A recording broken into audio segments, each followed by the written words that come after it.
करवा चौथ करवा चौथ का व्रत एवं विधि।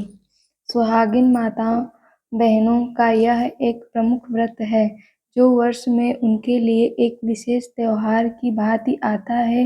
गरीब अमीर सभी जाति वर्ग और हर आयु की नववधु से लेकर वृद्धा साधुआएं यह व्रत करके अपने अपने पतियों के अच्छे स्वास्थ्य एवं दीर्घायु की कामनाएं करती हैं। इस व्रत उपवास में फलाहार नहीं लिया जाता। निर्जल व्रत रखकर रात्रि में चंद्रोदय होने पर चंद्र दर्शन का अर्घ्य देने और पूजा करने के बाद पूरी पकवान से व्रत का पारण किया जाता है। इस दिन चंद्रमा के उदय होने की अत्यंत उत्कंठा से प्रतीक्षा की जाती है, जो इस दिन विलंब से उदय होता है। इस व्रत में धातु या मिट्टी के कड़ुए से उदय होने पर चंद्र को अर्घ्य दिया जाता है। चीनी खाड़ के कड़वा विशेष रूप से इन दिनों में बाजार में मिलते हैं। ये खाड़ के बने करवा किसी धातु के बने करवा के साथ बहुओं के पीहर से ससुराल में मिठाई फल वस्त्र आदि के साथ भेजे जाते हैं।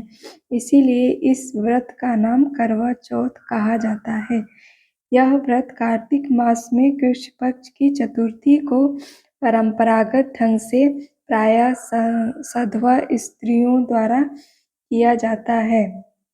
व्रत की विधि। स्नानादि के पश्चात प्रातःकाल से ही व्रत की तैयारियां शुरू हो जाती है। पूजा की सामग्री एकत्रित करके रखते हैं जिससे में सुहागन की समस्त वस्तुएं सम्मिलित होती हैं। दीवार पर भीगे चावल में हल्दी डालकर पीसकर बनाए एपन के करवा चौथ माता का चित्र बनाया जाता है।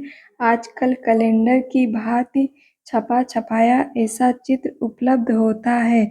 इसमें ऊपर चंद्र और सूर्य, करवा माता, शिव, कार्तिकेय, गणेश देवता, 7 भाई बहन, सीढ़ी पर चढ़ा एक भाई छलनी से दीपक दिखाता हुआ तथा अन्य परंपरानुसार चित्र बने होते हैं।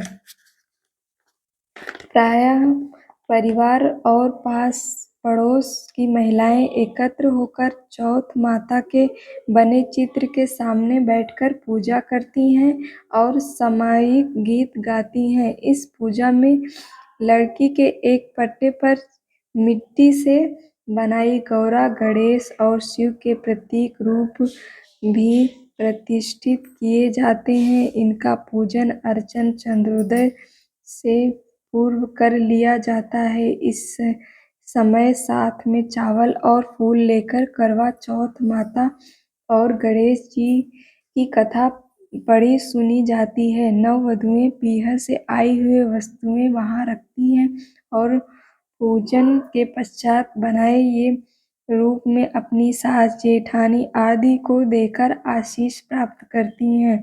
चंद्रोदय होने पर जब चारों ओर शोर होने लगता है, चंदा निकल आया, तब सुहागिनें चंद्र दर्शन कर उसे अर्घ्य देती तथा पूजा करती हैं। इसके बाद महिलाएं अपने पूज्य वर्ग के पांव लगकर आशीर्वाद प्राप्त करती हैं। यही व्रत के पारण का समय है और व्रती स्त्रियां अपना मुख जुठाती हैं, अर्थात कुछ खाकर अपना मुख जूठा करती हैं। इसके बाद मिल बैठकर पूरी पुआ पकवानों से को सभी परिजन सुखी से खाते हैं। पूजा सामग्री। मिट्टी का बना करवा, धातु, तांबा, पीतल, स्टील का करवा, खाड़ के करवा, लकड़ी का पट्टा, स्वच्छ पीली मिट्टी, प्रतिमाएं बनाने को रोली, चावल, एपन, दीपक, घी, रुई, बत्ती, कपूर, धूप बत्ती, दिया, सलाई, फूल माला, पान, मौसमी फल, बतासे, पेड़ अथवा मिष्टान, गंगाजल तथा पीला लाल वस्त्र बिछाने को सुहागिन की वस्तुएं इच्छा अनुसार। करवा चौथ व्रत कथा। पहली कहानी। एक साहूकार के 7 बेटे और एक बेटी थी। सातों भाई तथा बहन नित्य एक साथ प्रेम से भोजन किया करते थे। बहन का विवाह होने के बाद भाई भोजन करते समय बहन की याद करते और फिर अनमने से भोजन किया करते। जब कार्तिक से पहले बेटी विदा होकर घर आई तो घर में खुशी छा गई। अब बहन फिर मिल बैठकर भोजन करने लगी। कार्तिक कृष्ण पक्ष में करवा चौथ का व्रत किया जाता है। घर में लड़कों की बहुएं, माँ और बहन सभी ने व्रत रखा था। शाम को सातों भाई भोजन करने बैठे तो उन्होंने बहन को भोजन करने के लिए कहा। बहन बोली, आज वह तो चंद्रमा निकलने पर ही अर्घ्य देकर भोजन करेगी। भाई चुप होकर भोजन करने को तैयार हो गया, पर सबसे छोटा भाई बहन से कुछ प्यार करता था। उसने सोचा कि बहन चंद्र के निकलने तक कैसे भूखा रह सकेगी। उसने भाइयों से सलाह करके वृक्ष के सहारे सीढ़ी पर लगाई और चलनी से पीछे दीपक जलाकर उसके प्रकाश को चंद्रमा बता दिया और भोली बहन को अर्घ्य देने को कहा। भाइयों ने इस तरह बहन से अर्घ्य दिलाकर भोजन करने को कहा। बहन ने अपने भाइयों से भी भोजन करने को कहा, किंतु उन्होंने भाइयों के द्वारा छल किया जान बताकर ननद को भी भोजन करने को मना किया। फिर भी भोली बहन ने भाइयों के बहकावे में आकर भोजन कर लिया। बहन जब भोजन करने बैठी तो पहले ग्रास में बाल निकला, दूसरा कौर मुंह तक पहुंचने पर कुत्ते ने कान फटाए। इस तरह दो अपशगुनों के बाद भी बहन ने भाइयों के साथ कुछ भोजन कर लिया, लेकिन तभी उसकी ससुराल से उसके पति की तबीयत खराब होने की खबर आ गई। वह छोटे भाई को लेकर जब तक ससुराल पहुंची तब तक पति की मृत्यु हो चुकी थी। वहां उसकी मौत पर भारी कुम्हराह मचा हुआ था। माँ ने अपनी लड़की को ससुराल भेजते समय समझाया था कि जब वह पति के गांव पहुंचे तो घर जाते समय रास्ते में जो भी बड़े व्यक्ति और स्त्रियां मिले उनके पांव छूती जाना और आशीर्वाद प्राप्त करना। उनसे ऐसा ही किया। जब वह पति के घर पहुंची तो वहां का हाल देखकर वह हतप्रभ हो गई। मुख से एक बार चीख निकली और फिर वह गुमसुम सी एक ओर बैठ गई। उसकी सास ने उसे धरती पर पड़े पति के पास ला बिठाया। कुछ देर पीछे वह जोर जोर से डकारने लगी और बोली, हाय, फूल से व्रत को भंग कर दिया। हे गणेश जी महाराज, आप मुझे क्षमा कर दो, मेरा अपराध ही क्षमा करोगे। इस तरह वह कहती और जोर जोर से रोती जाती थी। तभी शंकर पार्वती उधर से निकले। पार्वती जी ने हाल जानकर कहा, हे स्वामी, यह तो बहुत कम उम्र में ही विधवा हो रही है। यह अपना शेष जीवन कैसे काटेगी। प्रभु, आप कुछ कीजिए। शंकर भगवान बोले, प्रिय, आपका कहना सही है, किंतु यह अपराध तो गणेश जी के प्रति हुआ है, वही इसे संभालेंगे। उन्होंने गणेश जी से उसे सुहागिन बने रहने के लिए कुछ करने को कहा। तब गणेश जी ने व्रत खंडन करने की उसकी भूल को क्षमा कर दिया और कहा कि वह अब अगली करवा चौथ का व्रत करने में भूल ना करे। तब उसका पति राम राम कहकर उठ बैठा और बोला, मैं तो आज बहुत सोया हूँ। घर में आनंद छा गया। बहू ने वर्ष के सभी चौथ माता के व्रत किए। सभी चौथ माताओं ने कार्तिक की सबसे बड़ी करवा चौथ का व्रत करके अखंड सौभाग्य पाने की बात कही।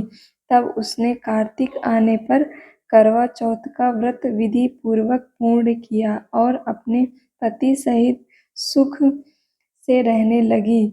अब वह प्रतिवर्ष करवा चौथ का व्रत हंसी खुशी किया करती।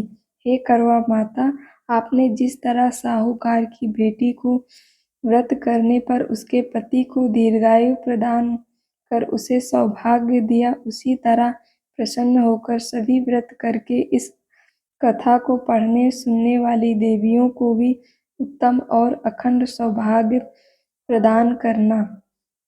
करवा चौथ की दूसरी कहानी। प्राचीन समय में एक पतिव्रत स्त्री थी, उसका नाम करवा था। वह अपने पति की सेवा करने में कोई कमी नहीं छोड़ती थी। एक कार्तिक कृष्ण पक्ष की चतुर्थी के दिन उसका पति जब नदी में स्नान कर रहा था तो एक मगरमच्छ उसका पैर पकड़कर नदी में ले जाने लगा। तब पति जोर जोर से करवा करवा कहकर पत्नी को मदद के लिए पुकारने लगा। पत्नी ने यह सब देखा तो उसने अपनी साड़ी से एक सूती खींचकर मगर की ओर फेंक दिया। वह उस सूत के धागे में बंधकर पति को आगे नहीं ले जा सका। करवा ने फिर धर्मराज को पुकारा। उस पतिव्रता की पुकार पर धर्मराज वहां उपस्थित हुए और बोले, हे पतिव्रते, कहो क्या चाहती हो। करवा बोली, महाराज, आप धर्मराज कहाते हो और यहाँ अधर्म हो रहा है। देखो, मेरा पति नदी स्नान कर रहा था तो इस मगरमच्छ ने उसे पकड़ लिया है। आप उसे मारकर मेरे पति को बचाएं। यमराज बोले, हे पुत्री, मगरमच्छ की आयु अभी मरने की नहीं हुई है, अभी उसकी आयु शेष है, इसीलिए मैं इसको मृत्यु नहीं दे सकता। करवा बोली, भगवान, आप धर्मराज हैं, आपका धर्म दुष्टों को दंड देने का है, फिर आप ऐसा क्यों नहीं करते। धर्मराज उसकी बात सुनकर मौन थे। तब करवा फिर बोली, तो अब मैं ही मगरमच्छ को नदी सहित नष्ट कर देती हूँ। यमराज बोले, ऐसा मत करो पतिव्रते, नदी के नष्ट होने से तो सभी प्राणी दुखी हो जाएंगे। ऐसा कहकर उन्होंने उसके पति को छोड़कर मगर की सीधा यमपुरी भेज दिया और कहा, देवी, आज कार्तिक कृष्ण पक्ष की चतुर्थी है, श्री गणेश जी की पूजा का दिन है। तुम्हारे करवा नाम से यह फिर गणेश चतुर्थी प्रसिद्ध होगी। इस दिन जो सुहागिनें अपने पति की दीर्घायु के लिए चंद्रोदय होने पर अर्घ्य देकर पूजा करेंगी, उनकी इस व्रत के प्रभाव से समस्त मनोकामनाएं पूर्ण होंगी। आज तुम्हारा पतिव्रत धर्म भी धन्य हुआ, जो तुमने अपने पति के प्राण बचाए। उसी समय से यह करवा चौथ व्रत पतिव्रताओं में प्रसिद्ध हुआ। हे चौथ माता, जैसे पूर्ण फल पतिव्रता करवा को आपने अपनी कृपा से प्रदान किया, उसी तरह समस्त पतिव्रताओं को उसके करवा चौथ व्रत का फल प्रदान करें, उनके पतियों की दीर्घ एवं सुख संपत्ति कराएं। करवा चौथ की तीसरी कहानी। सती द्रौपदी द्वारा किए गए व्रत की कथा। एक समय पांडुपुत्र अर्जुन नीलगिरी पर्वत पर तपस्या करने चले गए। उनके पीछे उनके भ्राता और द्रौपदी को अनेक संकटों का सामना करना पड़ा। साथ ही द्रौपदी भी अर्जुन के विषय में चिंतित रहने लगी। एक दिन द्रौपदी ने भगवान श्री कृष्ण का स्मरण किया और उनके दर्शन देने पर उनको अपने संकटों के विषय में बताया। तब शोकाकुल सती द्रौपदी को धैर्य बाधाएं हुए। श्री कृष्ण ने संकटों के निवारण हेतु एक प्राचीन कथा सुनाकर यह व्रतानुष्ठान करने का परामर्श दिया। उन्होंने द्रौपदी को बताया कि एक बार महिलाओं को कष्टों से दुखों देखकर पार्वती जी ने भोलेनाथ से कोई ऐसा व्रत बताने को कहा जो सुहागिन स्त्रियों को यह हर प्रकार से सुखी बनाए, उनके पतियों को दीर्घायु प्रदान करे, उन्हें सदा सुहागिन रखे। तब श्री शंकर जी ने उनको इस प्राचीन व्रत का वर्णन कर विवाहित स्त्रियों को हर प्रकार से सुख संपन्न करने एवं उनके पतियों की दीर्घायु प्राप्त करने वाला बताया। उन्होंने कहा कि एक समय एक ब्राह्मण परिवार था जिसमें 4 पुत्रों के अलावा एक कन्या गुणवती थी। परिवार के सभी व्यक्ति धार्मिक थे और वर्ष के सभी व्रत पूजा किया करते थे। एक बार कार्तिक कृष्ण चतुर्थी को माँ, बेटी तथा लड़कों की बहुओं ने करवा चौथ का व्रत रखा। सायंकाल तक व्रत पूजा की समस्त तैयारियां हो गई। चंद्रोदय होने की प्रतीक्षा हो रही थी। घर में पूरी पकवान बने थे। बेटी गुणवती को पकवानों की सुगंध ने उसकी भूख को जगा दिया। उसे भूखी और व्याकुल देख उनके दयालु भाइयों ने छल से भोजन कराने की सोच उन्होंने पीपल वृक्ष की आड़ में नकली चंद्रमा पीपल वृक्ष की आड़ में नकली व्याकुल देख उनके दयालु भाइयों ने छल से भोजन कराने की सोची। उन्होंने पीपल वृक्ष की आड़ में नकली चंद्रमा दिखाकर बहन गुणवती को अर्घ्य दिलाया और उससे भोजन करा दिया। भोजन करने वह बैठी ही थी कि उसकी ससुराल से अचानक पति के देहांत की खबर आ गई। वह चित्कार करती हुई अपनी ससुराल पहुंची तो वहां स्त्रियां तरह तरह की बात करने लगी। कोई बोली व्रतखंडिनी आ गई, कोई कहती है अपने पति को ब्याह होते ही चुड़ैल खा गई। एक तो पति मरने का उसे गहरा सदमा लगा था, दूसरे स्त्रियों की ऐसी तीखी बातों ने उसका मन इतना विह्वल हो गया कि वह धरती पर पछाड़ खा खा कर रोने लगी। हाय, मैं सचमुच ही राक्षसी हूँ। मैंने अपने पति को खाया है। सचमुच ही राक्षसी हूँ। मैंने अपने पति को खाया है। हाय, मैं इतनी भूखी थी कि मैंने भोजन नहीं, अपने पति को भूख बुझाई। इस तरह विलाप करती वह गुणवती अपने पति के साथ सती होने के लिए भागी भागी शमशान पहुंच गई और चिता में कूदना ही चाहती थी कि चौथ माता ने उसे रोक लिया और बोली, बेटी, तुम्हारी भूल नहीं हुई। तुम्हें भाइयों ने भुलावे में डाल दिया था। देख, तेरा पति अब जीवित हो उठा है। तुम घर जाकर उसकी प्रतीक्षा करो। गुणवती घर पहुंची तो उसका पति वहां बैठा मिला। घर में चारों ओर खुशियां छाई थी। स्त्रियां कहने लगी कि गुणवती का पतिव्रत धन्य और सत्य है। तब गुणवती सहित सब स्त्रियों ने अगली करवा चौथ आने पर व्रत विधि पूर्वक पारण करने का निश्चय किया। कार्तिक कृष्ण पक्ष में जब फिर करवा चौथ आई तो गुणवती ने सब भांति विधि पूर्वक व्रत किया। श्री कृष्ण जी बोले, हे द्रौपदी, तुम भी इस व्रत को करके अपने समस्त संकट दूर कर सकोगी। यह कार्तिक मास अगला ही मास है। तुम करवा चौथ का व्रत विधि पूर्वक करोगी तो सभी संकटों से मुक्त पाओगी। करवा चौथ की चौथी कहानी, बंडा भैया की कथा।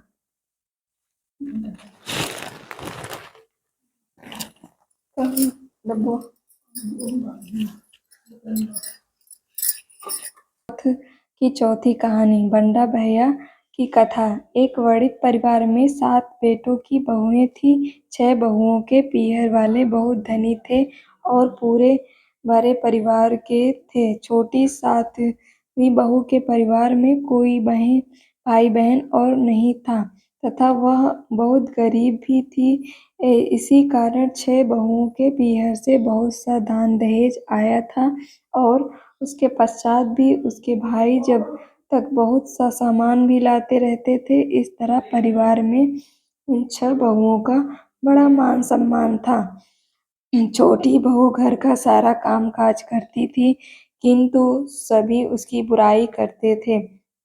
प्यार उसके साथ ससुर भी नहीं करते थे और उसे खरी खोटी सुनाते रहते थे। एक दिन छोटी बहू घर से अकेली निकल पड़ी और बियावान जंगल में जाकर जोर जोर से रोने लगी। आज करवा चौथ व्रत का दिन था। उसकी जेठानियों के घर से करवा चौथ व्रत के लिए उनके भाई करवा और सौभाग्य की सामग्री की पिटारियां लेकर आए थे। छोटी बहू के घर में कौन था जो उसके लिए कुछ लाता। इसी से वह दुखी होकर जंगल में रोती हुई विचरने लगी। एक नाग उसके रोने की को सुन रहा था। वह अपने बिल से निकलकर उसके सामने आया और मनुष्यों की बोली में पूछने लगा, बहन तुम क्यों रो रही हो? आज तो करवा चौथ व्रत का दिन है, हंसी खुशी व्रत करो।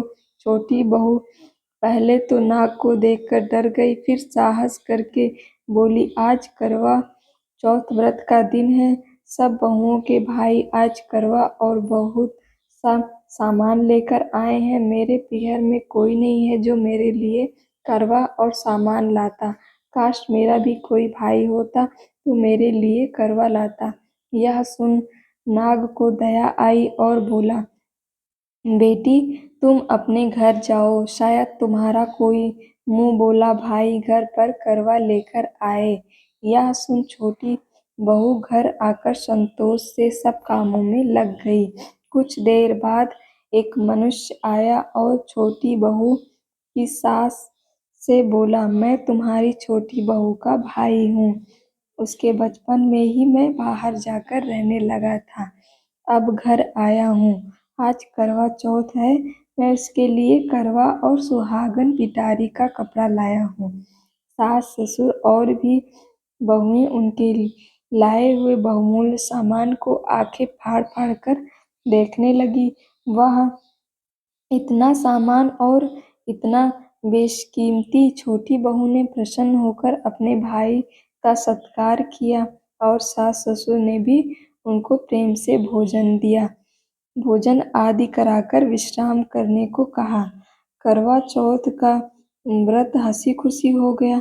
अगले दिन छोटी बहू का भाई उसकी सास से बोला, माताजी मैं बहन को कुछ दिन घर ले जाकर रखूंगा, आप इसे मेरे साथ भेज दें। सास ने उसे प्रसन्नता पूर्वक उस भाई के साथ भेज दिया। वह मनुष्य रूप में नाग नागों का राजा था। वह उसे ससुराल से अपने महल में लेकर आया और बोला, बहन तुम जितने दिन रह सको यहाँ हंसी खुशी रहो। अपनी इच्छा अनुसार खाओ पियो और सारे महल में मर्जी हो वहाँ घूमो, लेकिन यह ख्याल रखना कि सामने वाली नांद का ढक्कन उठाकर कुछ देखना नहीं। छोटी बहू भाई के महल में आराम से रह रही थी।